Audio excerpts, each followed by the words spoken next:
Vamos a el libro de Jonás, el capítulo 1. Vamos a estar hablando de los versículos 7 a 10, pero vamos a leer desde el versículo número 4 para recordar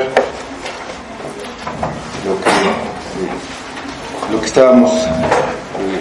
estábamos hablando y qué es la razón de estos versículos 7 a 10. Vamos a leer. Pero Jehová hizo levantar un gran viento en el mar, y hubo en el mar una tempestad tan grande que se pensó que se partiría la nave. Y los marineros tuvieron miedo, y cada uno clamaba a su Dios, y echaron al mar los enseres que había en la nave, para descargarla de ellos. Pero Jonás había bajado al interior de la nave y se había echado a dormir. Y el patrón de la nave se le acercó y le dijo: ¿Qué tienes, dormilón? Levántate y clama a tu Dios. Quizá Él tendrá compasión de nosotros y no pereceremos. Y dijeron cada uno a su compañero: venid y echemos suertes, para que sepamos por causa de quién nos ha venido este mal. Y echaron suertes, y la suerte cayó sobre Jonás. Entonces le dijeron ellos: decláranos ahora por qué nos ha venido este mal. ¿Qué oficio tienes? ¿Y de dónde vienes? ¿Cuál es tu tierra? ¿Y de qué pueblo eres? Y él le respondió: soy hebreo y temo a Jehová, Dios de los cielos, que hizo el mar y la tierra. Y aquellos hombres temieron sobremanera y le dijeron: ¿por qué has hecho esto? Porque sabían que huía de la presencia de Jehová, pues él se los había declarado. Vamos a orar. Señor, te damos muchas gracias nuevamente por tu misericordia, por estar aquí con nosotros en este día en el que nos reunimos para honrarte, alabarte, conocerte más, aprender de ti, poder verte, Señor, y te pedimos que tú obres en nosotros, que mandes más de tu Espíritu para que tu palabra tenga el efecto para el que tú la mandas con nosotros, porque por esta palabra te conocemos, por esta palabra tú nos dices tu voluntad, nos guías cada cosa que hacemos en nuestra vida. Entonces te pedimos, Señor, tu presencia especial en este día con nosotros aquí en este lugar, y que todo sea para tu honra y para tu gloria. Te lo pedimos en el nombre de Cristo. Amén.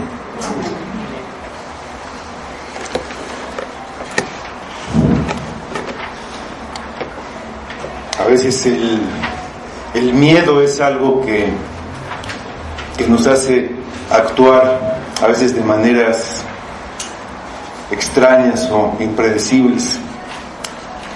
Alguien, cuando en verdad tiene miedo en ciertas circunstancias, es capaz hasta de romper la barrera de los 100 metros en 10 segundos para escapar, ¿no?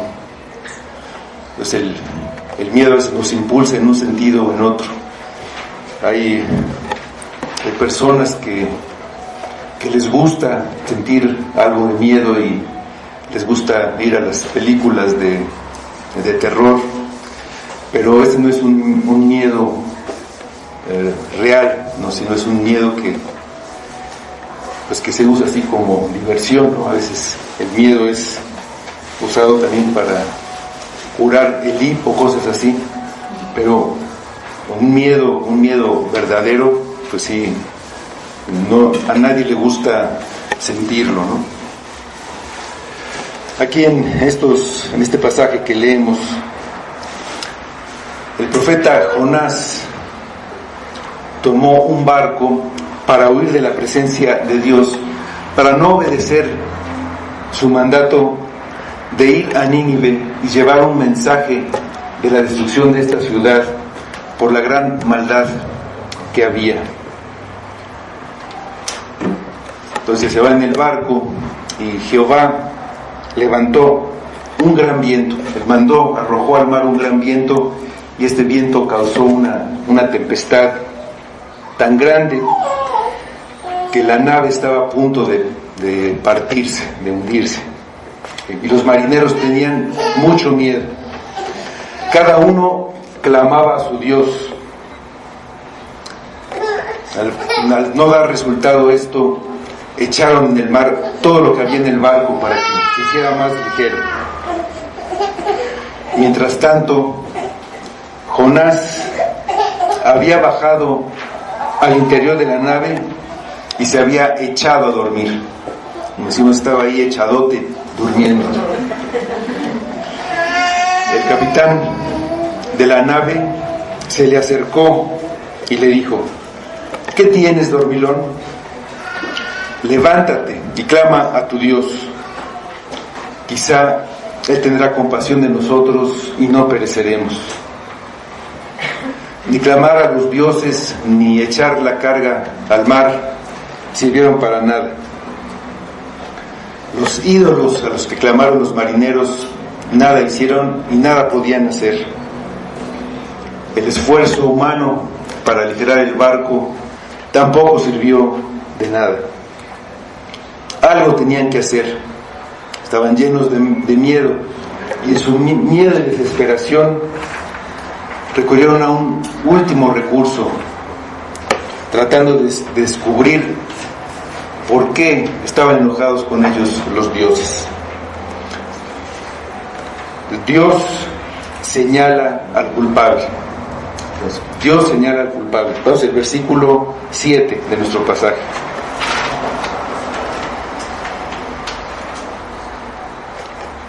Y dijeron cada uno a su compañero: venid y echemos suertes, para que sepamos por causa de quién nos ha venido este mal. Y echaron suertes, y la suerte cayó sobre Jonás. Antes, cada uno de los marineros clamaba a su Dios. Ahora todos se ponen de acuerdo en cuanto a lo que van a hacer. El miedo es lo que los impulsa a unirse, a usar este método de las suertes. Ellos parten de una idea equivocada. Piensan que solo uno de ellos, uno de los pasajeros, de las personas que están en el barco, es culpable, que solo uno ha pecado, que solo uno es la causa de la tormenta. Dicen: echemos suertes para que sepamos por causa de quién nos ha venido este mal. Ellos no conocían a Dios, por lo que no sabían de su justicia ni de su santidad, tampoco sabían de su misericordia. No podían entender que aunque Dios tuviera la intención de castigar a solo uno de ellos, todos y cada uno de ellos eran culpables de un castigo mayor que ahogarse en el mar. Ellos merecían más que ese castigo. Todos habían pecado de muchas maneras y lo sabían, como lo saben todos los hombres del mundo. Ante la tempestad, un peligro de muerte tan grande, lo sensato sería examinar cada uno su vida entera y reconocer que el juicio vino sobre ellos y que es un juicio justo. Pero al no conocer a Dios, su reacción es igual a la de todos los hombres que no lo conocen. Quieren saber quién es el culpable delante de Dios, para que solo uno sea castigado y así ellos sean libres. Cada uno piensa que él no es el culpable, no piensa que nunca haya pecado, pero piensa que sus pecados son leves, que son tolerables. Todos creen en el fondo que son justos. Al hablar de este tema con muchas personas, muchos dicen: bueno, yo no he matado, no he robado, tal vez alguna mentirilla blanca, cosas sin importancia, pero sí, yo soy una buena persona. Todos tienen justificación ante hechos que claramente son pecado. Dice uno: sí, me enojé con mi esposa, pero ella me provocó, ella tiene la culpa. O sí, yo robé, pero pues no pagué los impuestos, no pagué esto, pero fue al gobierno. El gobierno siempre abusa. Lo único que yo hago es no permitir que abusen de mí. Sí, lo hice, pero en realidad no tengo la culpa. Hasta los mayores criminales tienen una justificación. Capturaron a un criminal que se llama La Tuta recientemente y dice: no, pues sí sabía que he hecho cosas malas, pero fueron las circunstancias que me llevaron a tener esa vida, hacer esas cosas. Ellos solo son víctimas de las circunstancias. La culpa la tiene alguien más: su padre que los abandonó, o su madre que no los quería, los amigos que fueron una mala influencia y lo echaron a perder, o la injusticia de la sociedad. Desde el principio el hombre tiene una excusa ante su pecado. Adán, ante sus propios ojos, no era responsable de su pecado. La culpable era su compañera que le dio a comer del árbol que tenía prohibido hacerlo. Su compañera le dio y él entonces pues comió. Pero Dios también era culpable porque Dios le dio a esa compañera. Dice Génesis, en el capítulo 3, versículo 11, la segunda parte, el hombre le responde a Dios y dice: y el hombre respondió: la mujer que me diste por compañera me dio del árbol y yo comí. La mujer que tú me diste, Dios. Entonces, en el fondo, Dios mismo es culpable. Eva tampoco quiso quedarse con la culpa. Se justificó diciendo que fue engañada. Ahí en Génesis 3:13. Entonces Jehová dijo a la mujer: ¿qué es lo que has hecho? Y dijo a la mujer: la serpiente me engañó y comí. Cada uno de los marineros pensaba que sus propios pecados tenían una justificación, que no eran tan graves como para merecer un castigo tan grande. Entonces alguien más tenía que ser el culpable. Alguien más era el responsable. Pero nadie estaba dispuesto a pensar que él mismo había pecado lo suficiente como para merecer el castigo de parte de Dios. Reconocer la culpa tendría como consecuencia castigo, el juicio, y nadie quería recibirlo, nadie quiere recibirlo. La verdad es que el pecado, la desobediencia a Dios es tan grave que tiene un castigo muy grave: la muerte eterna en el infierno. Nadie quería pensar en eso, sobre todo ante un peligro que tenía muy cercana a la muerte. Entonces era mejor dejarlo a la suerte. Este no es un método recomendable para tomar decisiones. Es el equivalente a echar volados para decidir cosas importantes. ¿Me debo casar o no? Águila sí, sol no. Si sale águila, otro volado. Águila Lupita, sol Carolina. No nos parece sensato, pero hay personas que al tener duda con lo que deben hacer, lo dejan a la suerte. Es igual que consultar los horóscopos o a un adivino. Se quiere dejar la responsabilidad de decidir a la suerte. Así, la responsabilidad no es mía. Si algo sale mal, es por mi mala suerte, pero no es mi culpa tampoco.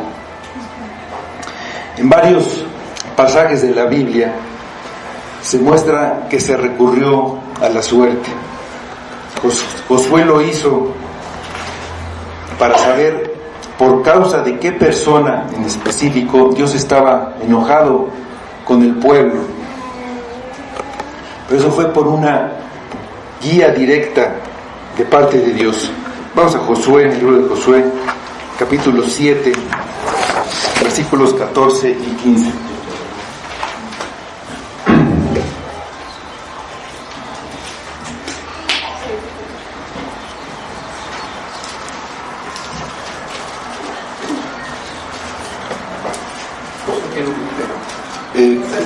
Josué 7,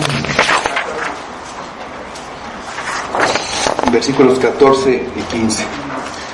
Aquí el pueblo ha sido derrotado por un poblado insignificante, y Dios le revela por este método a Josué quién es el culpable de que Dios esté enojado con el pueblo. Dice: os acercaréis pues mañana por vuestras tribus, y la tribu que Jehová tomare se acercará por sus familias, y la familia que Jehová tomare se acercará por sus casas, y la casa que Jehová tomare se acercará por los varones, y el que fuere sorprendido en el anatema será quemado, él y todo lo que tiene, por cuanto ha quebrantado el pacto de Jehová y ha cometido maldad en Israel. Y poco a poco, escogiendo entre las personas, Dios va diciendo quién es el culpable. Saúl echó suertes y descubrió que su hijo Jonatán era el que había probado la miel, un juramento que él había hecho. La tierra de Israel fue repartida entre las tribus también por sorteo, por suerte. Matías fue elegido como apóstol por ese método, pero había una influencia particular, un impulso o una guía del Espíritu para dar ese paso en ese asunto en particular. Y no podemos hacer una regla para hacer nosotros lo mismo para tomar nuestras decisiones, fáciles o difíciles. Dice Salomón que Dios es el que controla la suerte. En Proverbios 16:33 dice Salomón: la suerte se echa en el regazo, mas de Jehová es la decisión de ella. Dios es el que tiene control hasta de los dados o de cualquier método que se quiera usar. Dios, y no la suerte, controlan los sucesos de la vida. Y no es una promesa que la suerte va a decirnos cuál es la voluntad de Dios. Si así fuera, un juez podría juzgar sabiamente, echando nada más volados, y siempre haría justicia. daría con el culpable, pero no es así. Es casos muy, muy especiales, que Dios quiso que así se conociera su voluntad. Atrás de todo lo que está pasando, Dios está actuando y cumpliendo sus fines por medio de su providencia. Y Él puede usar la suerte o el medio que Él quiera para revelar la verdad, aunque los que usen estos métodos sean paganos, como aquí en este caso de los marineros. No es el único caso en la Biblia. Dios quiso que los filisteos supieran que su mano era la que estaba contra ellos cuando capturaron el arca. O sea, vamos al primer libro de Samuel, capítulo 6, versículos 9 a 12. Dios quería que esos filisteos paganos, enemigos de su pueblo, supieran que Dios era el que estaba contra ellos, no que las cosas pasaban por casualidad. Y entonces usa este método de la suerte, ¿no? Dice 1 Samuel 6, 9 a 12. Y observaréis, si sube por el camino de su tierra a Bet-Semes, Él nos ha hecho este mal tan grande. Y si no, sabremos que no es su mano la que nos ha herido, sino que esto ocurrió por accidente. Y aquellos hombres lo hicieron así. Tomando 2 vacas que criaban, las uncieron al carro y encerraron en casa sus becerros. Luego pusieron el arca de Jehová sobre el carro y la caja con los ratones de oro y las figuras de sus tumores. Y las vacas se encaminaron por el camino de Bet-Semes y seguían camino recto, andando y bramando, sin apartarse ni a derecha ni a izquierda. Y los príncipes de los filisteos fueron tras ellas hasta el límite de Bet-Semes. Tras de todo, del comportamiento de las vacas que tenían a sus becerros en su casa y que pues querían estar con ellos, van exactamente por el camino. La providencia de Dios atrás de esta señal.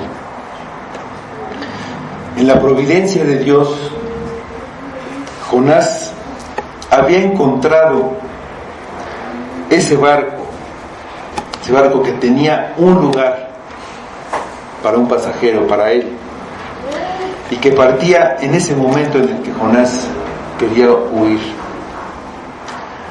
Con la tormenta, Dios tenía un propósito para Jonás, pero también para las otras personas que estaban con él en el barco, para todos los tripulantes, un propósito para cada uno, como hay un propósito para cada persona en el mundo.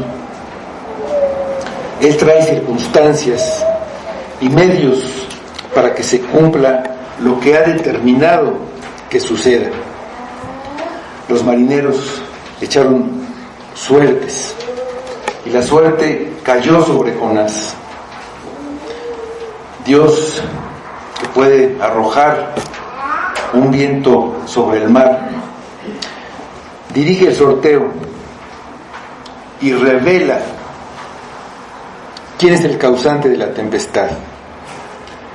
Dios quiere que los marineros sepan quién es el culpable. El culpable, señalado por la suerte, confiesa. El culpable confiesa. Versículo 8 de nuestro pasaje de Jonás 1.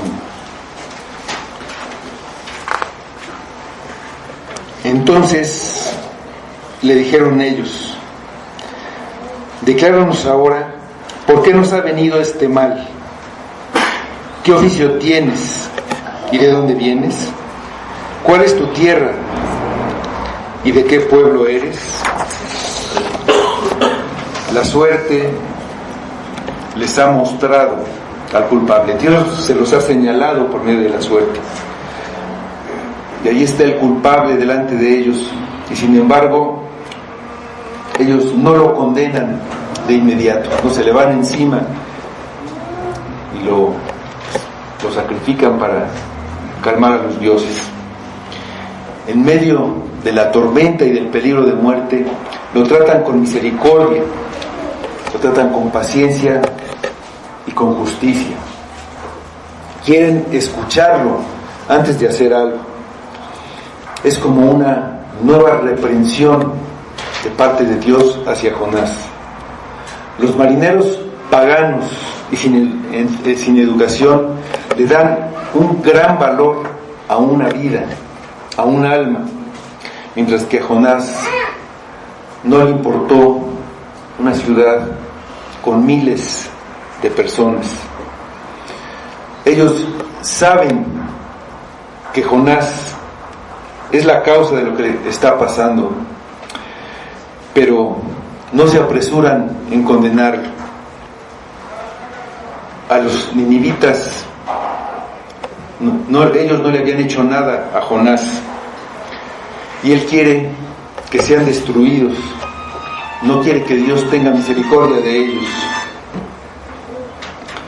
Los marineros tenían temor de hacer mal y querían saber qué espantoso crimen había cometido Jonás como para que Dios estuviera tan enojado con él, que quisiera castigarlo con tanta dureza.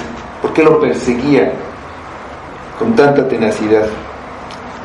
¿Qué oficio tienes y de dónde vienes?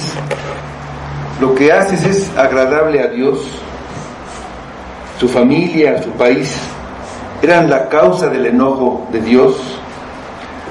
Las preguntas van directamente a la conciencia de Jonás. Su ocupación era estar consagrado totalmente a Dios. Se dedicaba a vivir para Dios, despreciando las cosas de la tierra para contemplar las cosas del cielo.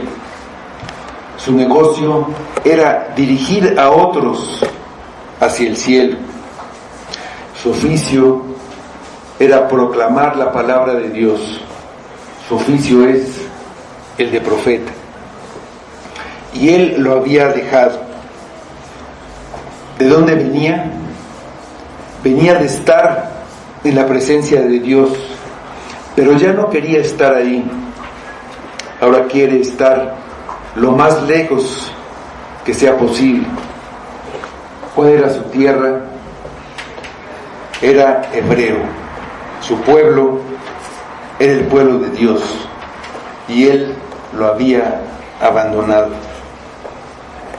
Hace muy poco tiempo Jonás estaba dormido, tratando de evadirse y de olvidarse totalmente de Dios. Sin embargo, Dios le habla de una manera indirecta. Le habla por medio de los que prácticamente es imposible que le hablaran de Dios, sencillamente porque no lo conocían. Un pagano lo despierta para decirle que debe orar, y ahora un grupo de idólatras lo trata con misericordia y le hace recordar que es un profeta de Dios, que su pueblo es el pueblo de Dios. La pregunta obligada es: ¿y entonces qué haces aquí? ¿No deberías estar cumpliendo con tu trabajo?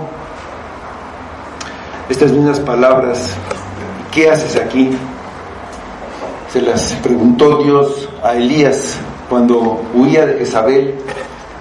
Fue a Oreb, al monte Oreb, y ahí se escondió en una cueva. Entonces le dice: ¿qué haces aquí? Deberías estar, regresa por donde viniste y haz lo que te dije, lo que tienes que hacer. Dice el versículo 9: y él les respondió: soy hebreo y temo a Jehová, Dios de los cielos, que hizo el mar y la tierra. Jonás empieza a responder la última pregunta. No dice, soy israelita, él era del reino de Israel. Es el nombre que correspondía a los del reino del norte. Se identifica con el nombre en que todos los pueblos de alrededor, todos los pueblos de esa época conocían al pueblo de Dios. Dice, soy hebreo. Dice, soy hebreo y temo a Jehová. Soy su adorador y le temo, por lo que también temo al pecado. Un adorador de Dios teme al pecado. En su tierra, de donde él venía, los hebreos tenían a ese Dios, pero no todos le temían. Sobre todo en el reino del norte, en Israel, crecía el culto a los ídolos, a Baal, a Acera y a muchos otros dioses. Jonás les dice a los marineros que él no es de los que han abandonado a Jehová para servir a otros dioses. Al decir estas palabras, se ve obligado a reconocer su pecado. En verdad, teme a Dios. Un hombre que teme a Dios no puede desobedecer de una manera tan abierta y no temer. Jonás sabe que por haber desobedecido a Dios está expuesto a la ira de Dios, a su venganza, y por eso prefiere huir, prefiere morir antes que recibir el juicio. Dice, temo a Dios y por eso huyo. Huyo porque lo desobedecí y sé que desobedecerlo es pecado y que el pecado es castigado porque Dios es justo. En ese momento, Jonás está más consciente que nunca que su desobediencia traía el juicio por parte de Dios. Temo a Jehová. Tal vez el nombre de Jehová no les dice nada a los marineros, es solo quizá un nombre, pero él agrega, Dios de los cielos, es decir, el Dios que vive en los cielos.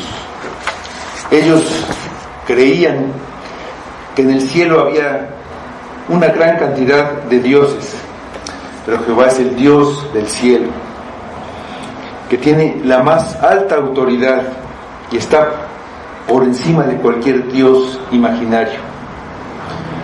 Como Dios del cielo, su poder no se limita a una región. Dios es Dios sobre todas las naciones y sobre todos los pueblos. Vamos al Salmo 115,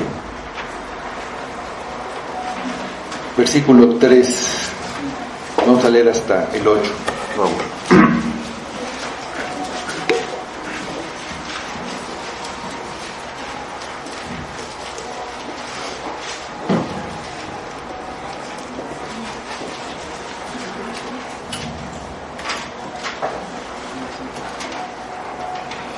Salmo 115, versículos 3 a 8. Nuestro Dios está en los cielos, todo lo que quiso ha hecho.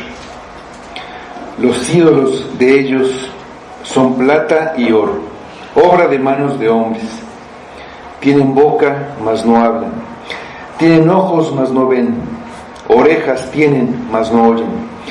Tienen narices, mas no huelen.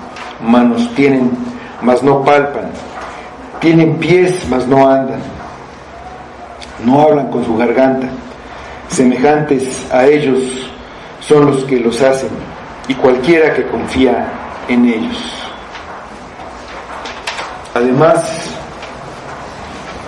es el Dios de los cielos que hizo el mar y la tierra. Es el Dios creador. De ahí viene su poder y su autoridad.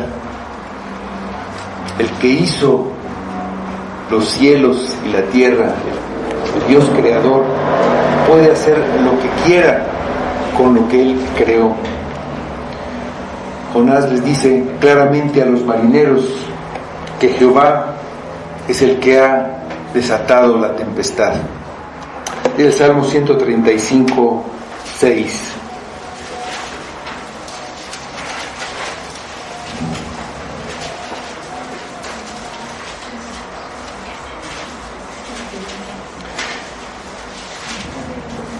Todo lo que Jehová quiere, lo hace, en los cielos y en la tierra, en los mares y en todos los abismos. Es una llamada de atención para los marineros. Es como si Jonás les dijera: ustedes temen al viento y a la tempestad, pero yo temo al que gobierna y controla al viento y al que puede calmar la tormenta. Esta declaración de Jonás lleva a que el temor de los marineros a las fuerzas de la naturaleza se vaya transformando en un temor de Dios, sin que ese sea su propósito, porque lo que quiere Él es huir y que Dios no tenga misericordia de otros que no son de su pueblo. Jonás está haciendo lo que Dios quiere que haga. Él está hablando de Dios a los gentiles, está proclamando la palabra de Dios. Lo que está haciendo es profetizar, está haciendo el trabajo que Dios le encomendó y que no quiere hacer. Por eso está huyendo. Con todo lo que está pasando, los gentiles, estos marineros incrédulos, idólatras que están ahí en el barco, están muy atentos a lo que Jonás está diciendo. La soberanía de Dios actuando detrás de todo. Todavía, en medio de la tormenta, de la tempestad, en peligro de muerte, Dios hace todo lo que tiene planeado. Los marineros entienden la razón por la que Dios persigue a Jonás con tanta furia. Lo que está haciendo Jonás, desobedecer y huir de Dios, no es una falta menor, sino un gran pecado. Los marineros lo saben, porque Jonás se los había declarado, como dice el versículo siguiente, el 10. Es para el bien de Jonás que Dios lo trata con tanta severidad. Mientras estuviera dormido e ignorando su pecado, nunca se hubiera arrepentido. Necesita un fuerte llamado de atención. Cuando el Señor lo despertó con brusquedad, reconoció cuál era su pecado, el primer paso hacia el arrepentimiento. Cuando no puedes ni siquiera ver tu pecado, es imposible que te arrepientas. Jonás podía haber fingido ignorancia y decir que él no sabía nada, que él no tenía nada que ver con la tormenta, pero sabía que Dios lo había acorralado y que no tenía salida. Reconoce que él es el culpable, que había abandonado al Dios verdadero, al creador del mar y de la tierra, al que temía o al que decía temer. Y los resultados estaban a la vista. Una gran tempestad está a punto de hundir el barco en el que pretende escapar junto con todos los que están ahí, con todos los tripulantes, aunque no tenga nada que ver con el pecado. Estar junto a un creyente que quiere huir de Dios, que se esconde de Dios, que abiertamente está pecando, lo que quiere es huir de Dios, no es una buena idea. Es muy peligroso. Dios está usando la desobediencia del profeta para cumplir su voluntad. Jonás habla de Dios a los gentiles. Dios usa los elementos, lo que está pasando, la tormenta, el viento, para que estén muy atentos a lo que dice Jonás, como Dios lo hace con las personas que Él quiere. En su providencia lleva a las personas a un lugar determinado. En el caso de los marineros, a esos marineros los llevó a ese barco, en ese viaje. Y también llevó a Jonás a ese barco, a ese viaje, en ese mismo tiempo. La tormenta hace que los marineros estén muy interesados, muy atentos en lo que Jonás dice, porque su vida depende de ello. Y Dios puede hacer que los marineros pongan atención, lo está haciendo. Y Dios también puede hacer que ellos abran su corazón. Dios puede abrir el corazón de ellos. Los Hechos, el libro de Hechos 16, 14. En ese pasaje, Dios había llevado a un siervo suyo a una ciudad, y ahí alguna gente estuvo ahí, y Dios hace que una persona que Él quería abra su corazón. Dice: entonces una mujer llamada Lidia, vendedora de púrpura de la ciudad de Tiatira, que adoraba a Dios, estaba oyendo, y el Señor abrió el corazón de ella para que estuviese atenta a lo que Pablo decía. En todas nuestras circunstancias está la mano de Dios. Las casualidades o la suerte no existen. Las tormentas y la calma, Dios las controla para cumplir sus propósitos. Sin embargo, esto no le quita la responsabilidad al hombre. Dios determinó que ellos estuvieran en ese barco. El propósito de Dios es la restauración y la salvación de todos los que están en el barco. Pero Jonás tiene la responsabilidad de arrepentirse, y los marineros deben creer. Estos marineros están en el barco porque Dios así lo quiso. Es la soberanía de Dios. Dice el Evangelio de Juan, nada más en la primera parte del versículo 16 del capítulo 15: no me elegisteis vosotros a mí, sino que yo os elegí a vosotros. Los marineros oyen a Jonás hablar acerca de Dios. Su responsabilidad es creer. Dice también el Evangelio de Juan, en el capítulo 8, versículo 24: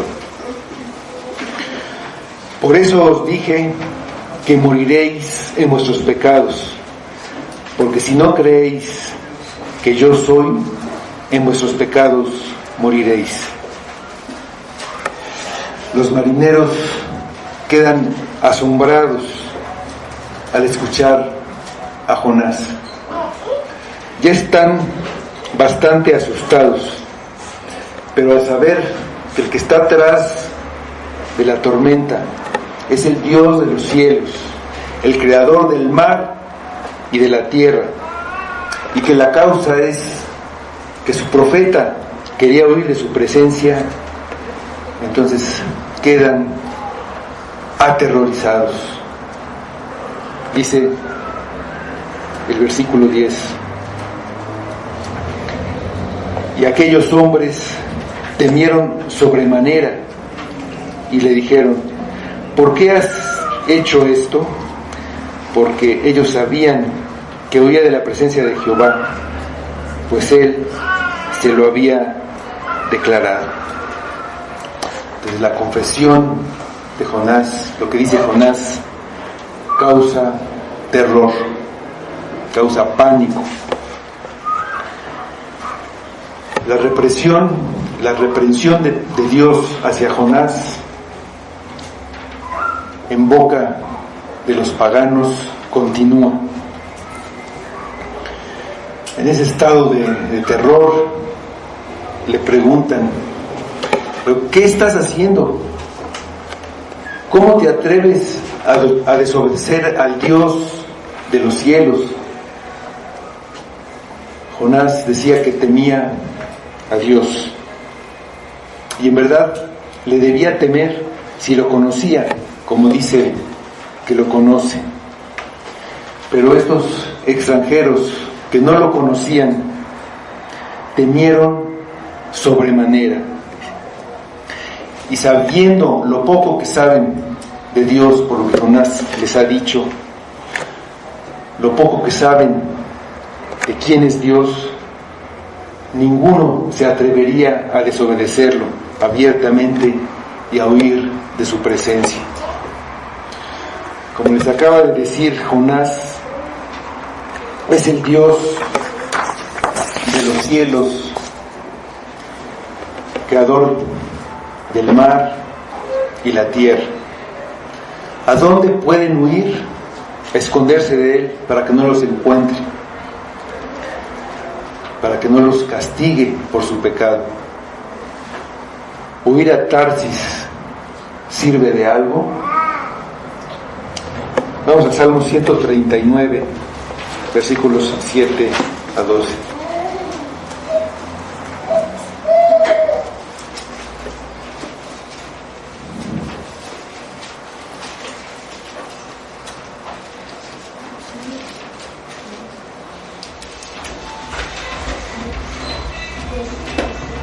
¿A dónde me iré de tu espíritu? ¿Y a dónde huiré de tu presencia?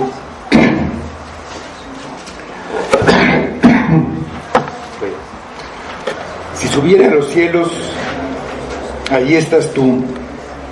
Y si en el Seol hiciere mi estrado, he aquí, allí tú estás.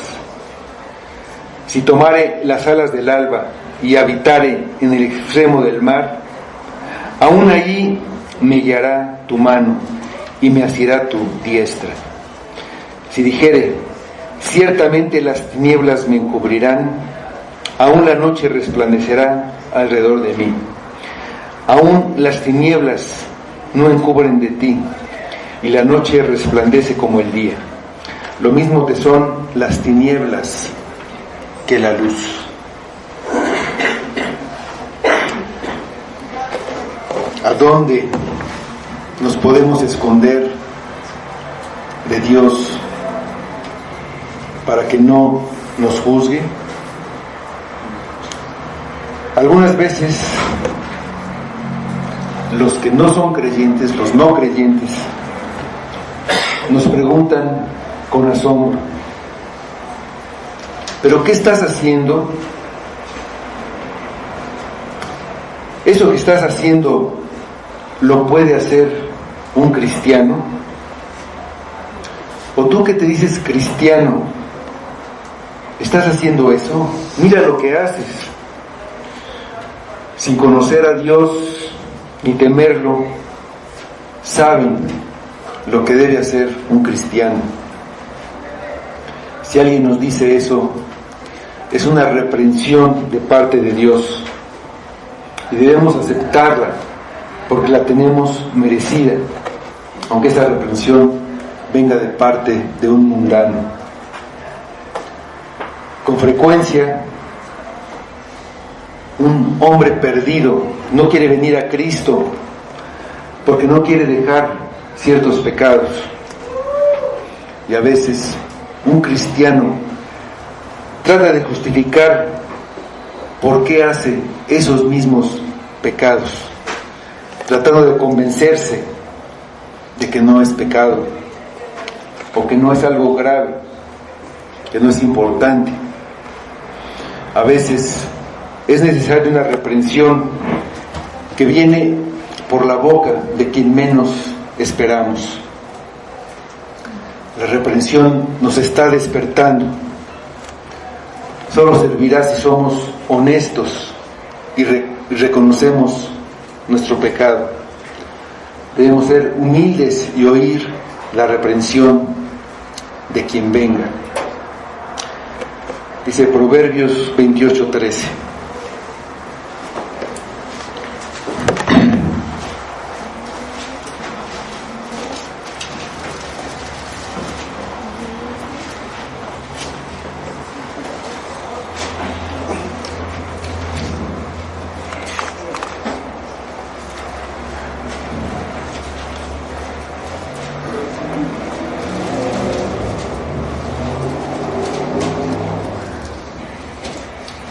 Proverbios 28:13. El que encubre sus pecados no prosperará, mas el que los confiesa y se aparta alcanzará misericordia. Los marineros se llenaron de terror al saber que Jonás estaba pecando intencionalmente, descaradamente contra Dios, solamente porque ellos estaban en el mismo barco que Jonás. Temieron sobremanera, aunque ellos no eran culpables de ese pecado de Jonás que causó que Dios interviniera.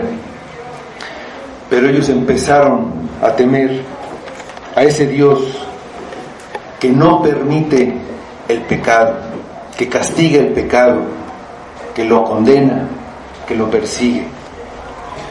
Si dices que eres creyente, ¿temes en verdad a Dios? ¿O eres capaz de pecar y tratar de esconder el pecado? ¿Eres capaz de pecar sin temor al castigo? ¿Eres capaz de desobedecer a Dios y pensar que no va a pasar nada? Si lo haces es que en realidad no temes a Dios, no tienes ningún temor de Dios. Piensas que te puedes esconder en algún lugar, en la oscuridad, como hacen algunos ladrones. Si saben que no eres, si sabes tú que no eres creyente, también sabes que has pecado y que el pecado te condena al infierno para siempre. Dios envió a su Hijo para que sufriera el castigo de los que creen en Él, solamente de los que creen en Él. Alguien que cree, teme a Dios y no lo quiere desobedecer, no quiere pecar y teme por el pecado que cometió. Odia ese pecado porque el pecado lo condena y lo separa de Dios. Se quiere alejar de todo pecado, se arrepiente de su pecado.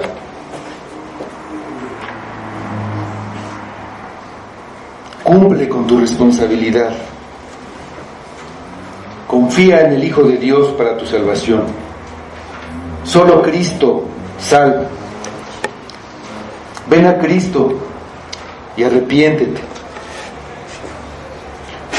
Si temes a Dios, no confíes en ti mismo, en nada ni nadie, solo en Cristo. cumple con tu responsabilidad. Dice Juan, el Evangelio de Juan 5:24, hablando Cristo, dice: de cierto os digo, el que oye mi palabra y cree al que me envió, tiene vida eterna y no vendrá a condenación, mas ha pasado de muerte a vida. Vamos a orar.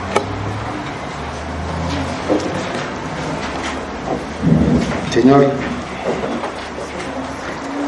pedimos tu misericordia a todos nosotros, pecadores. Obra en nosotros, danos claridad de quién eres, claridad de quién somos nosotros. Haznos ver a nuestro corazón engañoso y perverso, que no nos consideremos sin culpa, sino que reconozcamos la verdad de tu palabra, nuestra naturaleza corrupta, nuestro pecado diario y constante, que oigamos tu reprensión, venga de donde venga, que busquemos tu rostro, tu limpieza, que tú obres en nosotros, que abras nuestro corazón, que estemos atentos a tus promesas, a tu palabra,